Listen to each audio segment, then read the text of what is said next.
এই আমাদের যতদিন রক্ত থাকে প্রায় 2000 মানুষ শহীদ হয়েছে এই গণ অভ্যুত্থানে ছাত্র জনতা, এবং হাজার হাজার তরুণ ছাত্র জনতা কিন্তু আহত হয়েছে। অনেকের হাত নাই, অনেকের পা নাই। এই শহীদের রক্ত এবং যারা আহত হয়েছে তাদের ত্যাগের বিনিময়ে যে আমরা গণ অভ্যুত্থানের মাধ্যমে স্বৈরাচার মুক্ত একটা বাংলাদেশ পেয়েছি, সেই বাংলাদেশে খুনি হাসিনা এবং স্বৈরাচারের দূষণ আওয়ামী লীগকে দেশে কোনো রাজনীতি করতে পারবে না। যার কারণে আমরা ছাত্র জনতা এখন আমরা জনগণ মনে আসলে হাসিনার যে ভীতি কিন্তু প্রলক্ষিত হয়।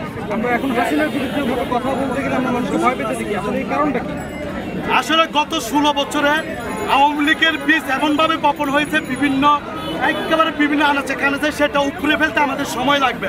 তবে আপনাদেরকে কথা দিচ্ছি, দেশবাসীকে আপনাদের মাধ্যমে কথা দিচ্ছি, এই দেশে আওয়ামী লীগের অস্তিত্ব আর থাকবে না, করতে পারবে না।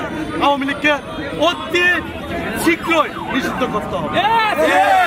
ছাত্রলীগকে কিন্তু নিষিদ্ধ ঘোষণা করা হয়েছে, কিন্তু তাদের যেসব অপকর্ম, তাদের যেসব নাশকতা পরিকল্পনা, সেগুলো আমাদের সামনে কিন্তু বিভিন্ন ফোন কলের মধ্যে না আপনার ডামাটা ঠিক আছে শুনি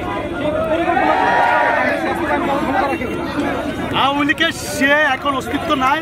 যারা নেতাকর্মীদের লেগে দিনে দুপুরে বিমানে পালিয়ে যায় তাদের এদেশে রাজনীতি করার সুযোগ নাই। ছাত্রলীগের অভিভাবক, ছাত্রলীগের সকল অপকর্মের দায়ভার শেখ হাসিনাকে নিতে হবে। যে গণহত্যা চালিয়েছে, মানবাধিকার ভুলুণ্ঠিত করেছে, এদেশে গণতন্ত্র হত্যা করেছে, তার বিচারের পর শেখ হাসিনা এদেশে থাকবে কি থাকবে না সেটা আইনগতভাবে সিদ্ধান্ত নিতে।